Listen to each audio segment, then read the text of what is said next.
Assalamualaikum warahmatullahi wabarakatuh. Sahabat semua, pernahkah kita merasa sudah berbuat banyak kebaikan, tapi hati masih bertanya, apakah Allah menerima amal kita? Jawabannya ada pada satu kata, ikhlas. Di kesempatan ini, mari kita belajar bersama-sama, menggali makna ikhlas, dan bagaimana ia bisa menjadi kunci pintu surga. Mari duduk tenang, buka hati, dan kita renungkan bersama-sama. Bab 1. Memahami hakikat ikhlas. Ikhlas adalah pondasi utama dalam setiap amal seorang hamba. Ia adalah ruh dari ibadah, inti dari tauhid, dan syarat diterimanya amal. Tanpa ikhlas, amal sebesar apapun akan menjadi hampa di sisi Allah. Allah menegaskan dalam Al-Quran, "Wa ma umiru illa liya'budu Allaha mukhlishina lahuddin." Padahal mereka tidak disuruh, kecuali supaya menyembah Allah dengan memurnikan ketaatan kepadanya. Qasatu Al-Bayyinah 5. Ayat ini menegaskan bahwa tujuan utama kita diciptakan bukan hanya untuk beribadah, tetapi beribadah dengan ikhlas. Bukan sekadar gerakan sholat, lapar karena puasa, atau mengeluarkan sedekah, tetapi melakukannya dengan niat yang murni semata-mata untuk Allah. Ikhlas, rahasia antara hamba dan Rabb-Nya. Para ulama menggambarkan ikhlas sebagai rahasia yang hanya Allah dan hamba itu sendiri yang tahu. Imam As-Sirri As-Sakati rahimahullah berkata, ikhlas adalah rahasia antara Allah dan hambanya, yang tidak diketahui malaikat untuk mencatatnya, tidak diketahui setan untuk merusaknya, dan tidak diketahui hawa nafsu untuk memalingkannya. Betapa dalamnya makna ini. Artinya, ikhlas bukan sesuatu yang bisa diukur oleh pandangan manusia. Seseorang bisa tampak sederhana, tapi di hadapan Allah, ia adalah hamba yang mulia karena hatinya murni. Sebaliknya, ada orang yang tampak rajin ibadah, tetapi di sisi Allah ia kosong, karena hatinya penuh dengan keinginan dilihat orang. Ujian ikhlas di zaman modern, di zaman media sosial, ujian ikhlas semakin berat. Kita terbiasa memotret setiap kebaikan, mempublikasikan setiap ibadah, dan mengukur keberhasilan dari jumlah like atau komentar. Bukan berarti berbagi kebaikan itu salah, tetapi yang berbahaya adalah ketika hati lebih senang dilihat manusia daripada dilihat Allah. Ini yang disebut riya, penyakit hati yang Rasulullah sebut sebagai syirik kecil. Beliau bersabda, sesungguhnya yang paling aku khawatirkan atas kalian adalah syirik kecil. Para sahabat bertanya, apakah syirik kecil itu, wahai Rasulullah? Beliau menjawab, riya. HR Ahmad No 23630. Riya adalah melakukan amal ibadah agar dilihat manusia. Ia adalah racun yang menggerogoti pahala. Seseorang bisa memulai amalnya dengan ikhlas, tetapi di tengah jalan riya menyusup. Misalnya, seseorang sholat malam awalnya karena Allah, tetapi saat mendengar ada orang lewat, ia memperindah bacaannya. Inilah tipuan hati yang halus. Allah melihat hati, bukan penampilan. Rasulullah bersabda, sesungguhnya Allah tidak melihat rupa kalian dan harta kalian, tetapi Dia melihat hati dan amal kalian. HR Muslim nomor 2564.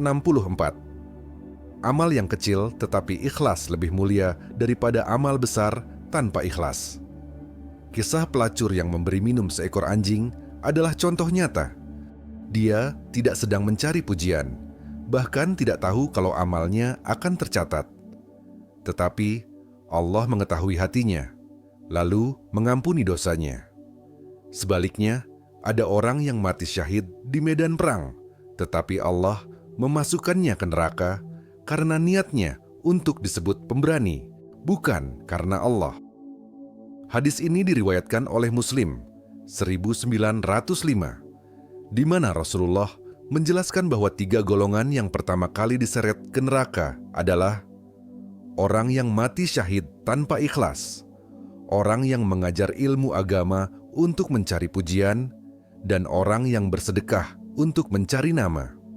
Ikhlas adalah pembebasan ikhlas, membebaskan hati dari belenggu manusia dan dunia. Orang yang ikhlas tidak mudah kecewa ketika amalnya tidak dihargai. Ia tidak terombang-ambing oleh pujian dan celaan. Syekhul Islam Ibnu Taimiyah rahimahullah mengatakan, seorang hamba tidak akan pernah merdeka sampai ia hanya mengabdi kepada Allah, bukan kepada makhluk. Jika seseorang beramal untuk manusia, ia akan menjadi budak manusia. Tetapi jika ia beramal untuk Allah, ia akan menjadi hamba yang merdeka. Ikhlas membawa ketenangan. Hati. Salah satu tanda ikhlas adalah ketenangan batin. Orang yang ikhlas tidak lelah meski amalnya tidak dilihat orang. Ia tidak merasa rendah ketika tidak dipuji dan tidak merasa tinggi ketika dipuji. Ibnu Qayyim rahimahullah berkata, tidak ada yang lebih memberi ketenangan hati daripada memurnikan amal untuk Allah.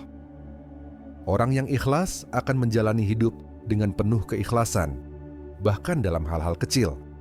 Ia sadar bahwa sekecil apapun amal, jika ikhlas, akan bernilai besar.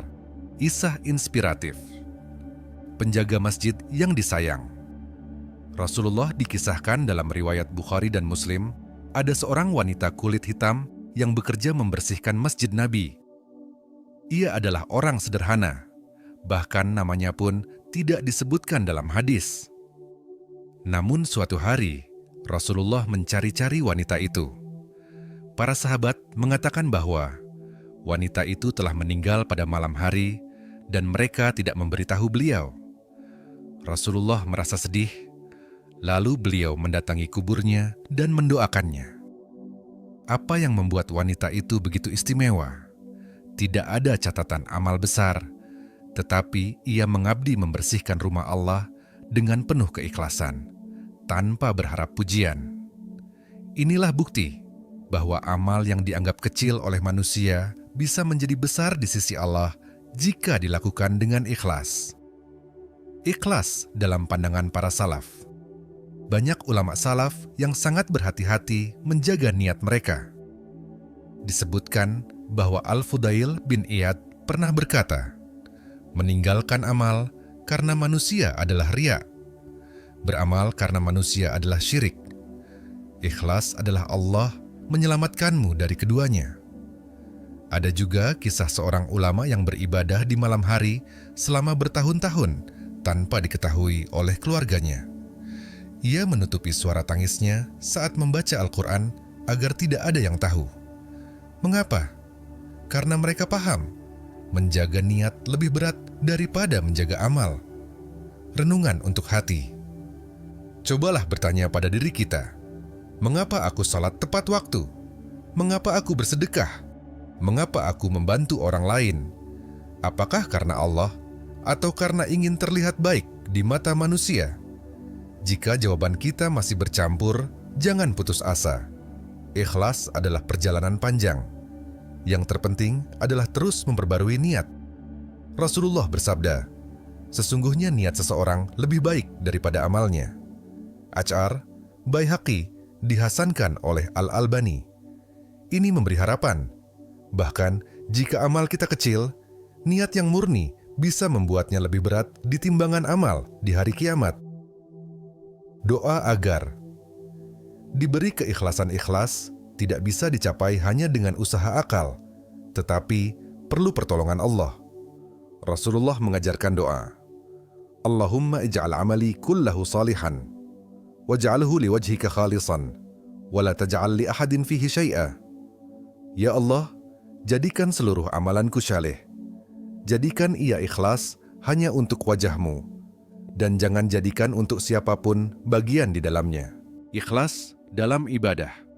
Sehari-hari ikhlas bukanlah hanya untuk amal besar seperti haji, jihad, atau membangun masjid. Ikhlas juga berlaku pada ibadah dan perbuatan kecil yang kita lakukan setiap hari. Bahkan disitulah letak ujian terbesarnya. Karena amal kecil sering kita remehkan sehingga niatnya menjadi lemah. Rasulullah bersabda, Innamal a'malu binniyat, wa innama likulli imri'in ma nawa. Sesungguhnya setiap amal tergantung pada niatnya, dan setiap orang akan mendapatkan sesuai dengan apa yang ia niatkan. HR, Bukhari, dan Muslim. Hadis ini adalah kaidah emas dalam Islam. Ia menjadikan niat sebagai penentu nilai amal. Amal yang sama bisa menjadi ibadah atau sia-sia, tergantung niatnya. Salat, ibadah yang mudah. Tercemari. Niat salat adalah ibadah yang kita lakukan setiap hari, namun ia sangat mudah tercemari oleh riya. Seseorang mungkin memperlama bacaan ketika ada orang yang melihat, atau memperindah suaranya agar terdengar indah.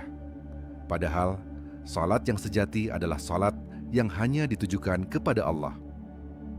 Allah memperingatkan, maka celakalah orang yang salat, yaitu orang-orang yang lalai dari salatnya yang berbuat riya.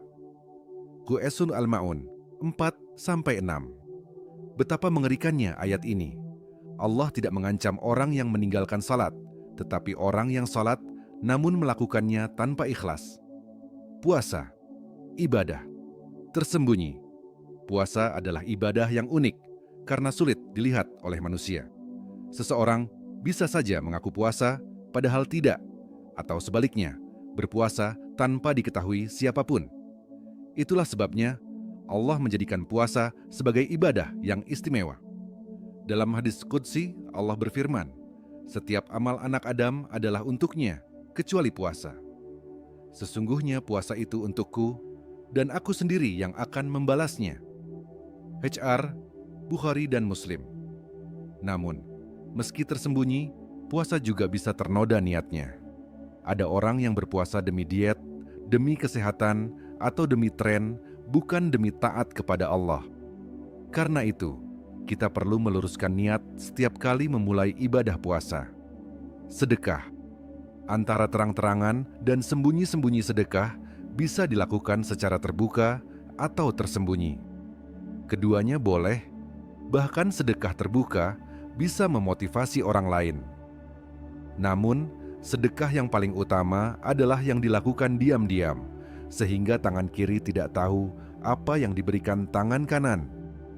Rasulullah bersabda bahwa salah satu dari 7 golongan yang mendapat naungan Allah di hari kiamat adalah seorang yang bersedekah dengan sembunyi-sembunyi hingga tangan kirinya tidak mengetahui apa yang diberikan tangan kanannya. HR Bukhari dan Muslim. Kisah terkenal dari sahabat Ali bin Abi Thalib radhiyallahu anhu adalah teladan. Beliau pernah memberi sedekah dalam 4 cara. Di siang hari, malam hari, secara terang-terangan, dan sembunyi-sembunyi.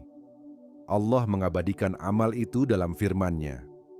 Orang-orang yang menafkahkan hartanya di malam dan siang hari secara tersembunyi dan terang-terangan, mereka mendapat pahala di sisi Rabb mereka. Tidak ada kekhawatiran terhadap mereka, dan tidak pula mereka bersedih hati. Qusun Al-Baqarah 274. Amal dunia yang menjadi ibadah ikhlas tidak hanya berlaku untuk ibadah ritual, tetapi juga amal duniawi. Makan, tidur, bekerja, belajar, semua bisa menjadi ibadah jika niatnya benar. Rasulullah bersabda, "Tidaklah engkau memberi nafkah kepada keluargamu dengan mengharap ridha Allah, melainkan engkau mendapatkan pahala, bahkan pada suapan yang engkau berikan ke mulut istrimu." HR, Bukhari, dan Muslim. Seorang suami yang bekerja mencari nafkah untuk keluarganya dengan niat memenuhi kewajiban dan mencari ridha Allah, mendapatkan pahala seperti orang yang berjihad. Seorang ibu yang memasak untuk keluarganya dengan niat ibadah, mendapatkan pahala tanpa ia sadari. Latihan ikhlas dalam aktivitas harian. Bagaimana cara melatih ikhlas dalam keseharian? Awali semua perbuatan dengan niat karena Allah. Biasakan mengucapkan dalam hati, "Ya Allah, aku lakukan ini untuk-Mu." Perbanyak amal tersembunyi. Lakukan kebaikan yang hanya diketahui oleh kita dan Allah. Ini akan melatih hati agar tidak bergantung pada pujian. Jangan terpengaruh komentar orang.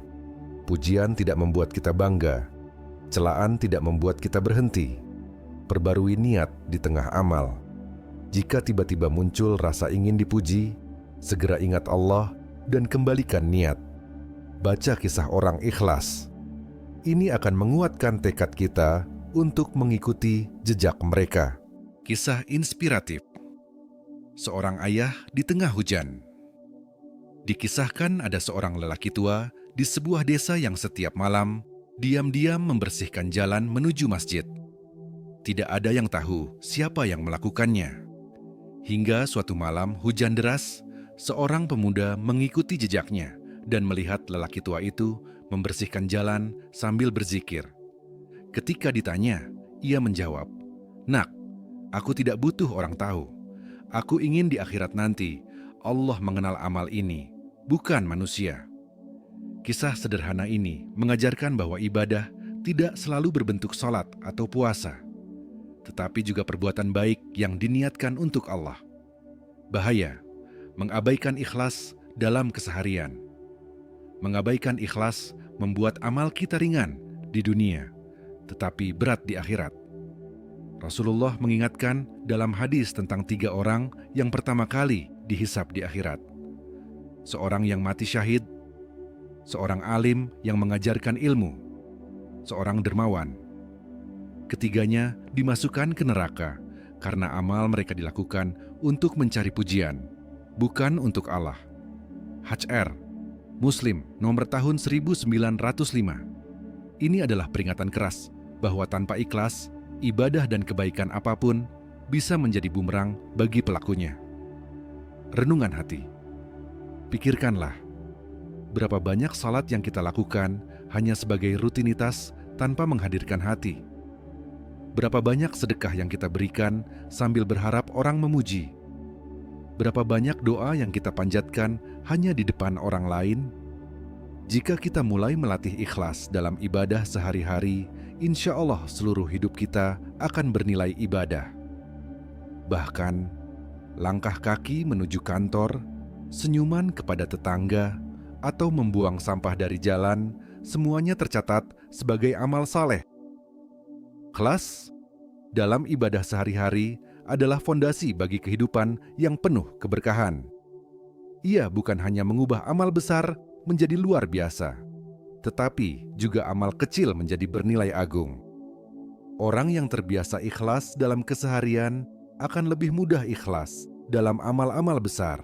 Bahaya riya dan sum'ah ikhlas adalah cahaya yang murni, sedangkan riya dan sum'ah adalah kotoran yang mengotorinya. Riya berarti memperlihatkan amal agar dilihat dan dipuji manusia, sementara sum'ah berarti memperdengarkan amal agar dibicarakan orang. Keduanya termasuk syirik kecil, namun bahayanya sangat besar, karena bisa menghapus pahala amal. Rasulullah bersabda, "Inna akhwafa ma akhafu alaikumus syirkul asghar." Mereka bertanya, "Apakah syirik kecil itu, wahai Rasulullah?" Beliau menjawab, "Riya." HR, Ahmad 023630. Mengapa riya berbahaya? Riya merusak amal dari dalam, seperti rayap yang memakan kayu. Amal yang secara lahir tampak indah bisa menjadi kosong nilainya karena niatnya tercemar. Allah memperingatkan, maka celakalah bagi orang-orang yang salat, yaitu orang-orang yang lalai dari salatnya yang berbuat riya. QS Al-Ma'un 4-6. Perhatikan ayat ini. Allah tidak hanya mengecam orang yang meninggalkan salat, tetapi juga orang yang salat, namun tujuannya adalah manusia, bukan Allah. Ciri-ciri riya dan sum'ah. Para ulama menyebutkan beberapa tanda riya. Semangat beramal ketika dilihat orang, malas ketika sendirian. Menambah atau memperindah amal ketika ada penonton. Kecewa ketika amal tidak diapresiasi. Banyak menceritakan amal pribadi tanpa kebutuhan. Sum'ah pun sama bahayanya. Seseorang bisa menceritakan amalnya dengan maksud agar orang kagum. Misalnya, mengatakan, "Kemarin saya sedekah banyak sekali," tanpa alasan syar'i. Walaupun secara lisan bukan untuk memamerkan, niat tersembunyi di hati Allah mengetahuinya. Kisah 3 orang yang pertama. Masuk neraka Rasulullah menceritakan kisah yang menggetarkan hati. Pada hari kiamat, ada 3 orang yang pertama kali dihisab. Seorang mujahid yang gugur di medan perang.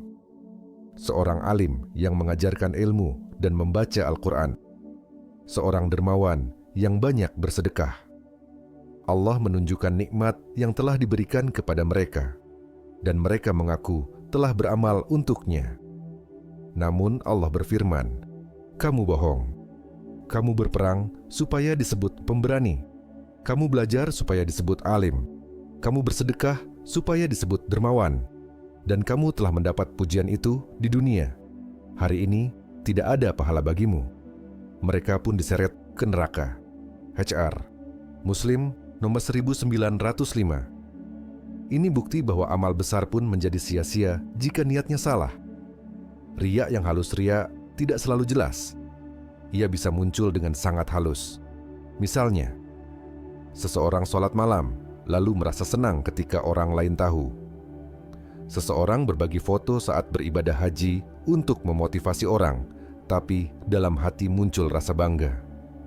Seseorang berinfak, lalu diam-diam berharap orang yang menerima akan memuji atau menghormatinya. Imam Ibnul Qayyim rahimahullah berkata, mengikhlaskan niat lebih sulit daripada amal itu sendiri. Itulah sebabnya para salaf takut sekali amal mereka tercampur riya. Cara melawan riya dan sum'ah.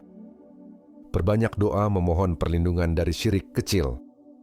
Rasulullah mengajarkan, Allahumma inni a'udzu bika an usyrika bika syai'an a'lamuhu wa astaghfiruka lima la a'lamuhu.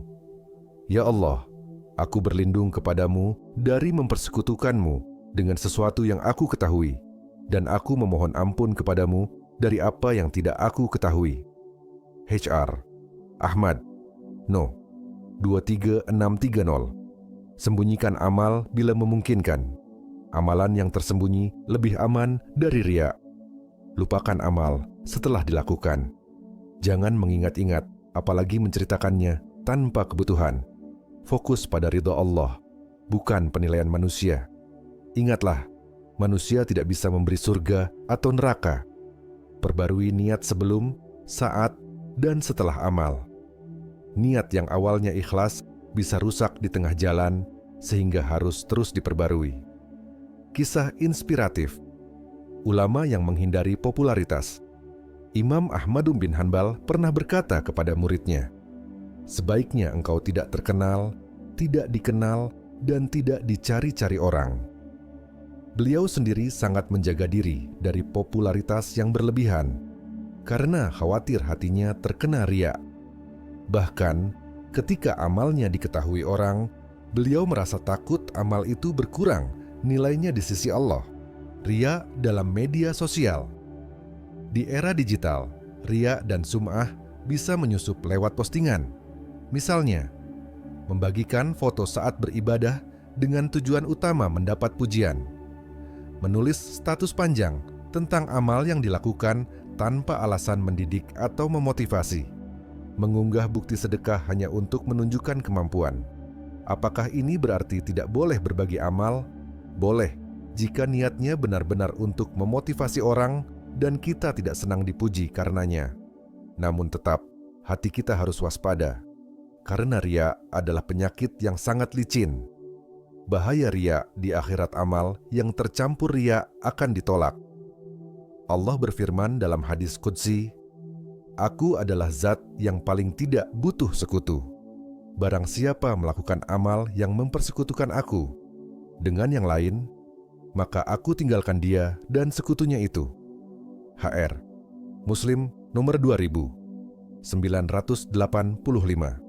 Artinya, Allah tidak menerima amal yang diniatkan untuk selainnya, walau hanya sebagian. Renungan hati. Pernahkah kita kecewa karena kebaikan kita tidak diucapkan terima kasih? Pernahkah kita kesal karena tidak disebut namanya dalam acara penghargaan? Itu tanda bahwa masih ada riya atau sum'ah yang bercokol di hati. Karena itu, kita perlu melatih hati agar tidak bergantung pada apresiasi manusia. Lakukan amal, lupakan, dan biarkan Allah yang membalas. Riya dan sum'ah adalah musuh utama ikhlas. ia bisa menghapus pahala amal, bahkan menjadikan amal sebagai sebab masuk neraka. Menghindarinya adalah jihad hati yang tidak pernah berhenti. Orang yang berhasil selamat dari riya akan mendapat hati yang tenang, amal yang murni, dan insya Allah pahala yang sempurna di sisi Allah. Ikhlas dan makrifatullah. Ikhlas bukan hanya persoalan niat, tetapi juga hasil dari kedalaman iman dan penghayatan terhadap siapa Allah. Seorang hamba yang mengenal Rabb-nya dengan baik akan lebih mudah memurnikan amalnya.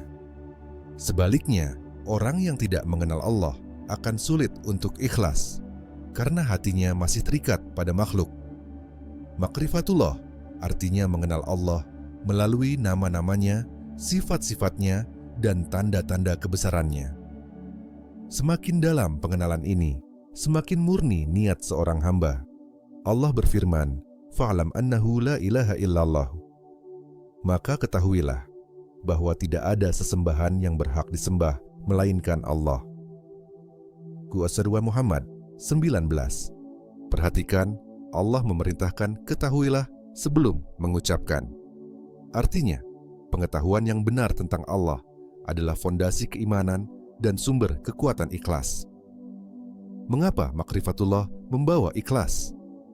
Ada beberapa alasan mengapa mengenal Allah membuat hati lebih ikhlas. Menyadari kebesaran Allah. Saat kita memahami bahwa Allah Maha mengetahui niat sekecil apapun, kita akan malu beramal untuk manusia. Dan Dia bersama kamu di mana saja kamu berada. Dan Allah Maha melihat apa yang kamu kerjakan. QS Al-Hadid 4. Menyadari keterbatasan manusia. Makhluk tidak bisa memberi kita surga atau neraka. Mengapa harus kita bergantung pada pujian mereka? Menyadari semua nikmat dari Allah. Hati yang tahu bahwa segala nikmat berasal dari Allah akan membalasnya dengan amal yang murni untuknya. Merasa Dia selalu mengawasi, muraqabah. Seperti kata para ulama, beribadahlah kepada Allah seakan-akan engkau melihatnya. Jika engkau tidak melihatnya, ketahuilah bahwa Dia melihatmu. HR Muslim. Tanda-tanda orang yang mengenal Allah. Tidak mudah terpengaruh pujian atau celaan, karena ia tahu penilaian Allah jauh lebih penting. Tidak membandingkan amal dengan orang lain, karena tujuannya hanya ridha Allah. Tenang ketika beramal sendirian, bahkan lebih nyaman saat tidak ada yang melihat. Sabar dalam ketaatan dan ujian, karena ia yakin semua dari Allah. Kisah teladan Nabi Ibrahim yang murni ikhlas. Nabi Ibrahim alaihissalam adalah teladan keikhlasan karena makrifatullahnya sangat kuat. Ia rela meninggalkan istrinya, Hajar, dan anaknya, Ismail, di padang tandus tanpa bekal, hanya karena perintah Allah. Ketika Hajar bertanya, "Apakah ini perintah Allah?" Dan Ibrahim menjawab, "Ya." Hajar pun berkata, "Kalau begitu Allah tidak akan menelantarkan kita." Keyakinan yang lahir dari makrifatullah membuat mereka ikhlas menerima ujian yang sangat berat. Makrifatullah membentuk cinta dan takut kepada Allah. Ikhlas hanya mungkin lahir jika hati penuh cinta dan takut kepada Allah. Cinta membuat kita beramal tanpa pamrih duniawi. Takut membuat kita menjaga amal dari niat yang salah. Allah berfirman, "Adapun orang-orang yang takut akan kebesaran Rabb-nya dan menahan diri dari keinginan hawa nafsunya, maka sesungguhnya surgalah tempat tinggalnya." QS An-Nazi'at 40-41. Latihan makrifatullah dalam kehidupan. Untuk menumbuhkan ikhlas melalui makrifatullah, kita perlu melatih hati dan pikiran, mempelajari Asmaul Husna. Kenali nama-nama Allah seperti Al-Alim, Maha Mengetahui, As-Sami, Maha Mendengar, Al-Bashir, Maha Melihat. Ini akan membuat kita sadar bahwa setiap amal sekecil apapun tidak luput dari pengawasannya. Merenungi ayat-ayat Al-Quran tadabbur, ayat tentang keagungan dan janji Allah akan menumbuhkan rasa kagum dan takut. Melihat kebesaran ciptaan Allah, merenungi langit, bumi, lautan, dan tubuh kita sendiri adalah pintu menuju makrifatullah. Sesungguhnya, pada penciptaan langit dan bumi dan pergantian malam dan siang terdapat tanda-tanda bagi orang yang berakal. QS Ali Imran 190. Muhasabah diri, setiap hari menanyakan pada diri sendiri, untuk siapa aku melakukan ini? Kisah inspiratif. Imam Al-Ghazali. Imam Al-Ghazali pernah mengalami krisis niat saat mengajar. Ia merasa dirinya mulai mengajar bukan untuk Allah, tetapi untuk status dan penghormatan. Ia pun meninggalkan semua jabatannya dan berkelana selama bertahun-tahun untuk membersihkan hatinya. Setelah melalui perjalanan makrifatullah yang panjang, ia kembali mengajar dengan niat murni. Inilah bukti bahwa bahkan ulama besar pun terus memperjuangkan keikhlasan melalui pengenalan yang dalam kepada Allah. Makrifatullah menghadirkan ketenangan. Seorang hamba yang mengenal Allah akan menjalani hidupnya dengan tenang. Ia tahu semua rezeki sudah diatur Allah. Semua ujian mengandung hikmah. Semua amal yang ikhlas pasti dibalas. Ia tidak perlu cemas akan penilaian manusia karena ia sibuk memikirkan penilaian Allah. Renungan hati. Bayangkan kita sholat di ruangan kosong. Lalu tiba-tiba pintu terbuka dan masuk seseorang yang kita hormati. Biasanya, secara otomatis sholat kita jadi lebih khusyuk. Itu tanda kita belum sepenuhnya ikhlas. Sekarang, bandingkan jika kita benar-benar merasa Allah melihat kita di setiap detik sholat, tentu kekhusyukan itu akan jauh lebih besar. Inilah buah dari ma'rifatullah. Ikhlas tidak mungkin sempurna tanpa ma'rifatullah. Semakin kita mengenal Allah, melalui namanya, sifatnya, dan tanda-tanda kebesarannya, semakin mudah hati kita untuk mengikhlaskan amal. Ma'rifatullah adalah akar, ikhlas adalah buahnya. Tanpa akar yang kuat, buah ikhlas akan sulit tumbuh. Teladan ikhlas dari para nabi dan salaf. Keikhlasan adalah mahkota yang menghiasi amal. Semua nabi dan rasul diutus bukan hanya untuk membawa risalah, tetapi juga menjadi teladan keikhlasan. Begitu pula para sahabat dan ulama terdahulu yang menjaga hati mereka dari penyakit ria dan ujub. Dalam bab ini, kita akan menyelami kisah-kisah inspiratif mereka agar kita terdorong untuk meneladani sifat mulia tersebut. Allah berfirman tentang para nabi, "Wa ma arsalna min qablika min rasulin ila nuhi ilaihi annahu la ilaha illa ana fa'buduni." Dan kami tidak mengutus seorang rasul pun sebelum engkau, melainkan kami wahyukan kepadanya, tidak ada sesembahan yang berhak disembah selain aku, maka sembahlah aku. QS Sunan Al-Anbiya 25. Ayat ini mengajarkan bahwa semua rasul membawa satu tujuan, memurnikan ibadah hanya untuk Allah. Inilah inti ikhlas. 1. Nabi Nuh alaihi salam ikhlas dalam kesabaran yang panjang. Nabi Nuh berdakwah selama 950 tahun tanpa lelah, meski hanya sedikit pengikutnya. Bayangkan, sebagian besar manusia saat itu menolak, mengejek, bahkan mencaci beliau. Namun Nuh tetap berkata, "Wa ma as'alukum alaihi min ajrin in ajriya illa 'ala Allah." Aku tidak meminta upah sedikit pun kepadamu. Upahku tidak lain hanyalah dari Allah. QS Hud 29. Ini adalah puncak ikhlas. Tidak mengharap balasan materi maupun pujian dari manusia, hanya mengharap ridha Allah. Pelajaran. Ikhlas membutuhkan kesabaran panjang, bahkan jika hasil yang terlihat sedikit. 2. Nabi Ibrahim alaihi salam. Ikhlas dalam pengorbanan Nabi Ibrahim dikenal sebagai Khalilullah, kekasih Allah, karena keikhlasannya yang luar biasa. Ia rela meninggalkan tanah kelahirannya, menghadapi api besar, dan yang paling berat, siap menyembelih putranya Ismail, hanya karena perintah Allah. Allah mengabadikan ketulusannya. Qad saddaqta ru'ya, sungguh engkau telah membenarkan mimpi itu. QS Ash-Shaffat 105. Pelajaran. Ikhlas kadang menuntut pengorbanan yang menguji hati hingga ke akar. 3. Nabi Musa alaihi salam. Ikhlas dalam membela kebenaran Nabi Musa menghadapi Fir'aun, penguasa paling sombong di muka bumi, dengan penuh keyakinan kepada Allah. Ia tahu bahwa keberhasilannya bukan karena dirinya, tetapi karena pertolongan Allah. Saat berhasil menyeberangi laut, Musa tidak mengklaim kemenangan untuk dirinya. Ia berkata, "Inna ma'iya Rabbi sayahdin." Sesungguhnya Tuhanku bersamaku, Dia akan memberi petunjuk kepadaku. QS Asy-Syu'ara 62.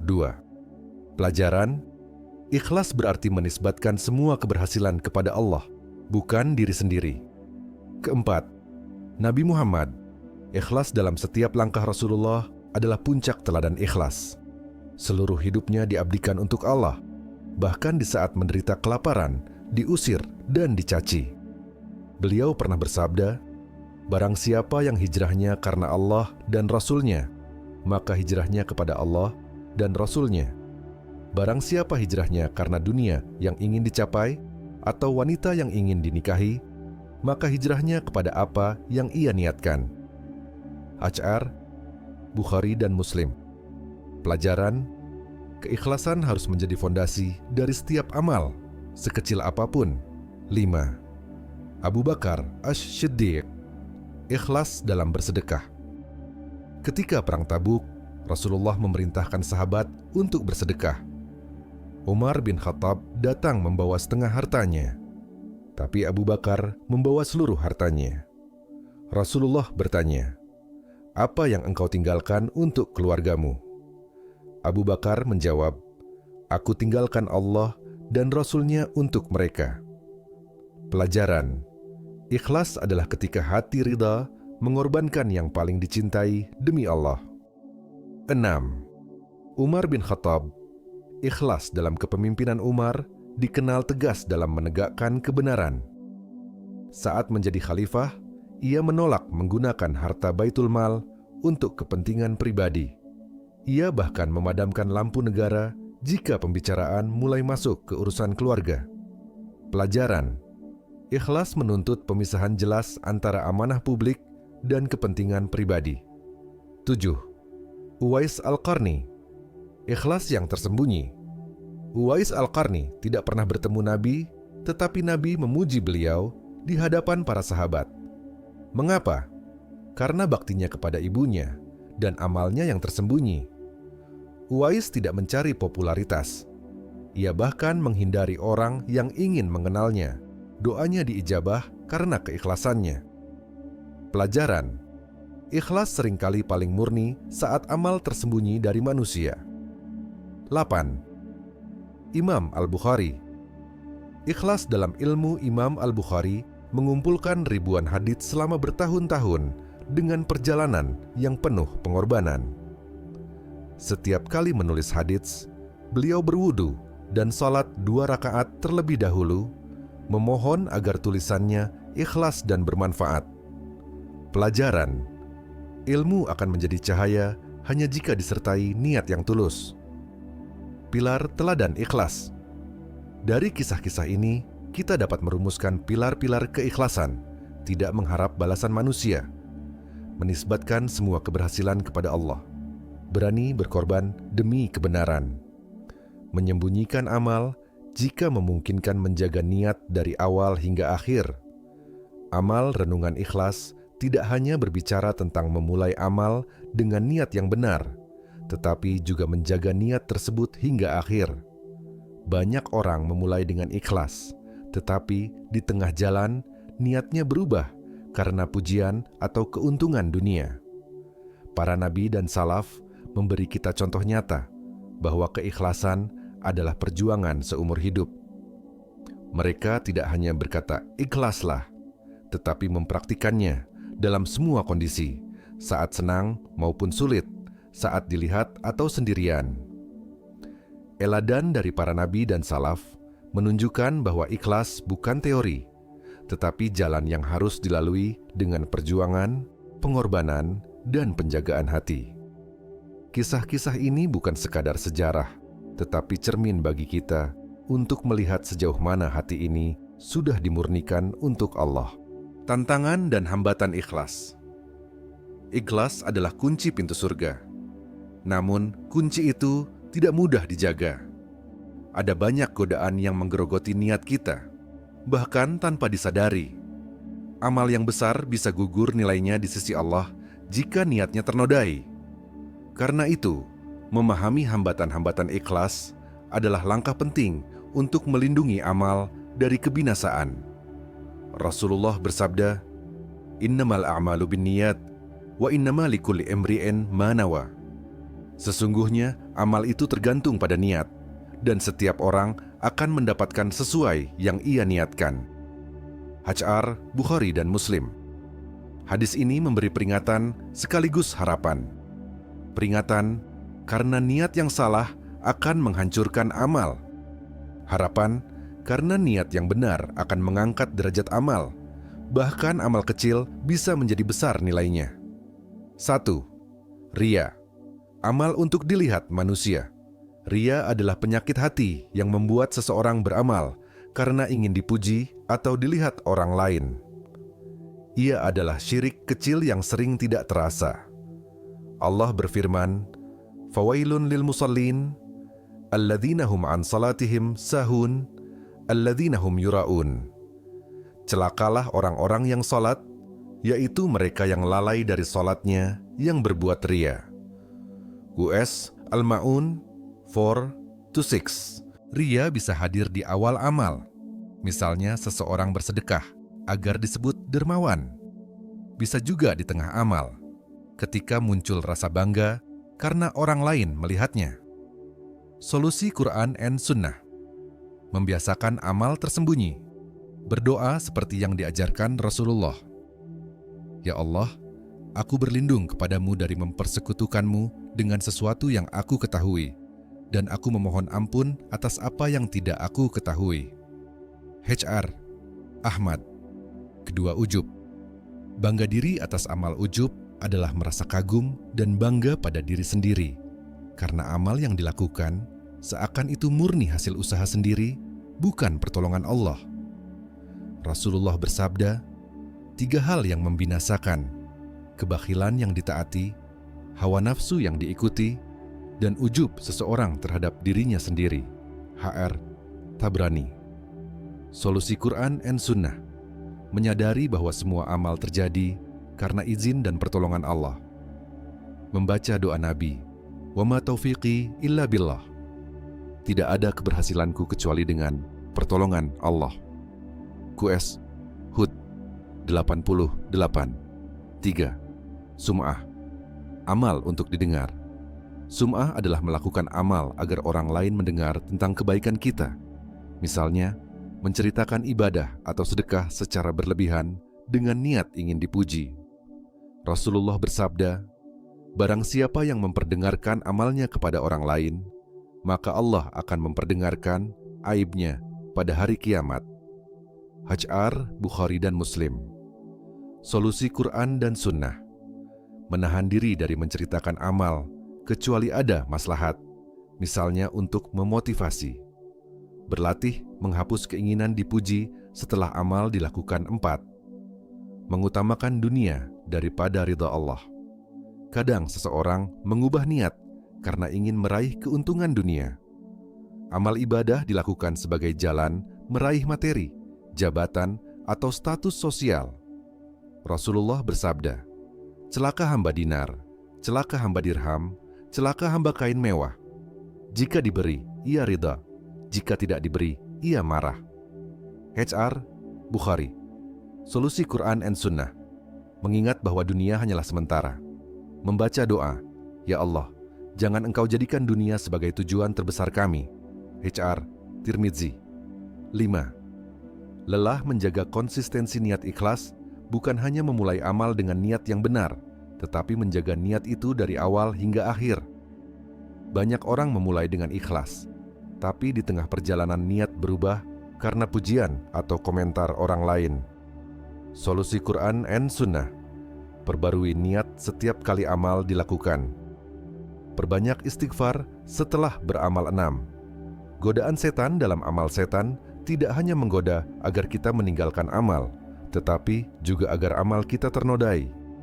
Ibnu Qayyim mengatakan, setan ridha jika engkau beramal selama amal itu rusak niatnya. Allah berfirman, Inna syaitan lakum aduun, fattakhidhuhu aduan. Sesungguhnya setan itu musuh bagimu, maka jadikanlah ia musuhmu. QS Fatir 6. Solusi Quran and Sunnah. Memohon perlindungan sebelum beramal, mengingat kematian dan akhirat untuk menundukkan hati. Praktik menjaga ikhlas. Agar ikhlas tetap hidup dalam hati, kita bisa mengamalkan beberapa hal berikut. Sembunyikan sebagian amal, seperti sholat malam atau sedekah diam-diam. Perbanyak doa ikhlas.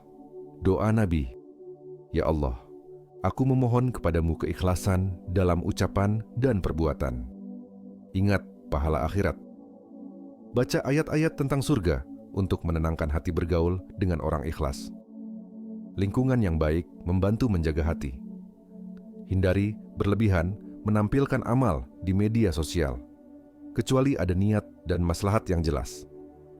Renungan ikhlas adalah medan jihad hati yang paling sulit. Riya, ujub, dan sum'ah adalah seperti pencuri yang masuk diam-diam, mengambil nilai amal kita tanpa kita sadari. Bahkan para sahabat yang imannya jauh di atas kita pun khawatir amal mereka rusak niatnya. Imam Sufyan Ats-Tsauri berkata, tidak ada sesuatu yang paling sulit bagiku daripada memperbaiki niatku, karena niat itu selalu berubah-ubah. Hambatan ikhlas bukanlah alasan untuk menyerah, tetapi menjadi pengingat bahwa kita harus waspada setiap saat. Ibarat menjaga mutiara berharga, hati harus dikawal dengan doa, muhasabah, dan amal tersembunyi. Amal kecil yang ikhlas lebih berharga di sisi Allah daripada amal besar yang tercampur riya. Buah manis dari ikhlas. Ikhlas bukan sekadar perintah Allah, tetapi jalan menuju kehidupan yang penuh makna dan kebahagiaan sejati. Orang yang ikhlas tidak hanya memperoleh pahala besar di akhirat, tetapi juga mendapatkan ketenangan hati dan kemuliaan di dunia. Ikhlas adalah rahasia di balik keberhasilan para nabi, para ulama, dan orang-orang saleh sepanjang sejarah. Allah berfirman, "Illa ibadallahil mukhlasin," kecuali hamba-hamba Allah yang ikhlas. QS Asy-Syafat 40. Ayat ini menunjukkan bahwa hamba yang ikhlas memiliki kedudukan istimewa. Mereka terlindung dari tipu daya setan dan diberi kemenangan di dunia serta keselamatan di akhirat. 1. Pahala yang tak terbatas.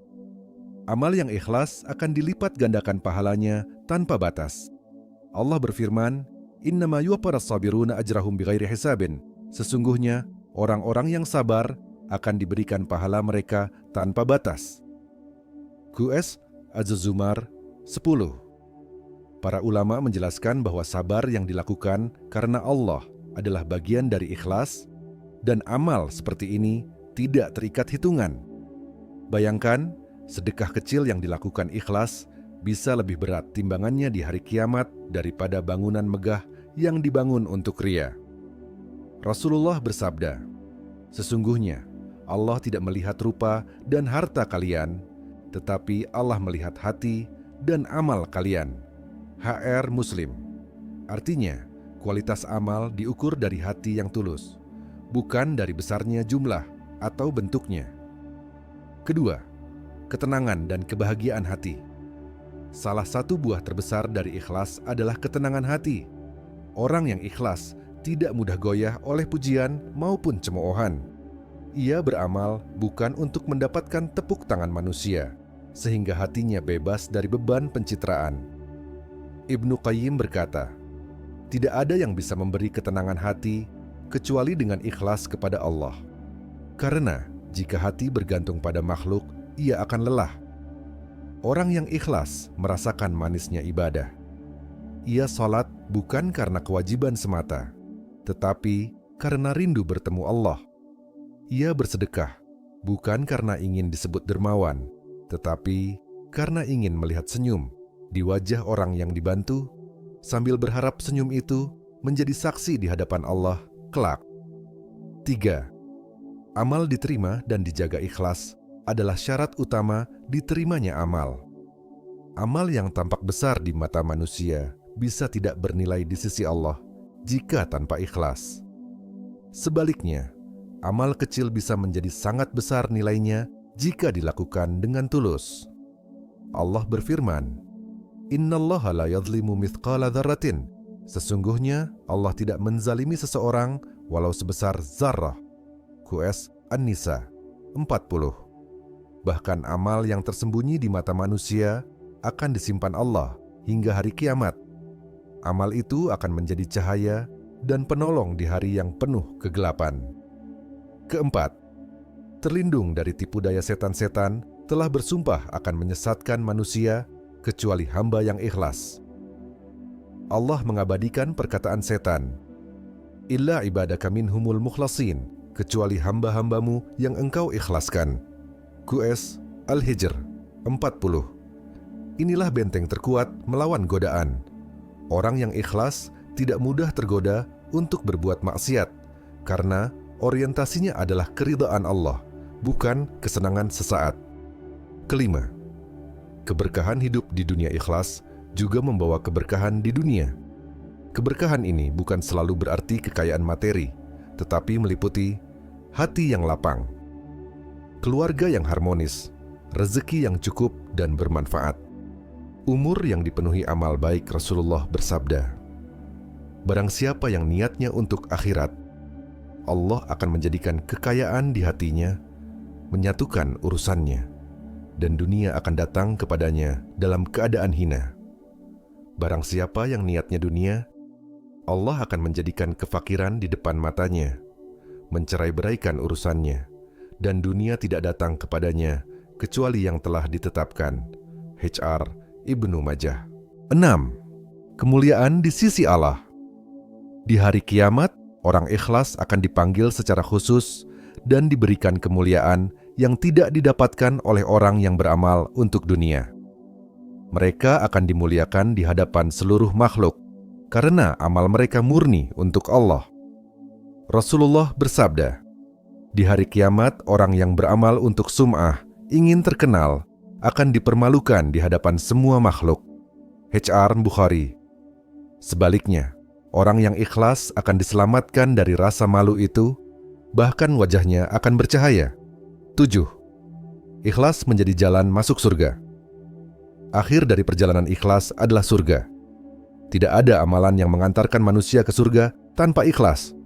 Semua amal, salat, puasa, zakat, haji, akan gugur nilainya jika dilakukan karena selain Allah. Rasulullah bersabda, "Sesungguhnya Allah mengharamkan neraka bagi orang yang mengucapkan la ilaha illallah dengan tulus dari hatinya." HR Bukhari dan Muslim. Inilah janji terbesar, surga bagi hati yang tulus. Surga bukan hanya tempat penuh kenikmatan, tetapi puncak perjumpaan dengan Allah. Ikhlas bukanlah beban, tetapi karunia. Ia membuat hati ringan, amal terasa indah, dan hidup penuh berkah. Namun ikhlas juga harus dijaga seumur hidup. Imam Al-Fudail bin Iyadih berkata, "Meninggalkan amal karena manusia adalah riya, dan beramal karena manusia adalah syirik. Ikhlas adalah ketika Allah menyelamatkanmu dari keduanya." Ketika semua orang berlarian mencari pengakuan, orang yang ikhlas tetap berjalan di jalannya. Tenang, karena tahu bahwa pengakuan terbesar adalah di hadapan Allah di hari kiamat. Sahabat semua, ikhlas memang sederhana untuk diucapkan, tapi butuh perjuangan besar untuk benar-benar menghadirkannya di hati. Hari ini kita sudah belajar bersama bahwa ikhlas bukan hanya tentang amal yang terlihat, tapi tentang niat yang tulus karena Allah semata. Mari terus kita belajar, saling mengingatkan, dan saling menguatkan, agar langkah kecil kita bisa menjadi kunci menuju pintu surga. Terima kasih sudah menemani perjalanan belajar ini. Jangan lupa tinggalkan jejak kebaikan dengan membagikan video ini agar semakin banyak hati yang tersentuh. Insya Allah, kita akan terus belajar bersama di episode berikutnya. Wassalamualaikum warahmatullahi wabarakatuh.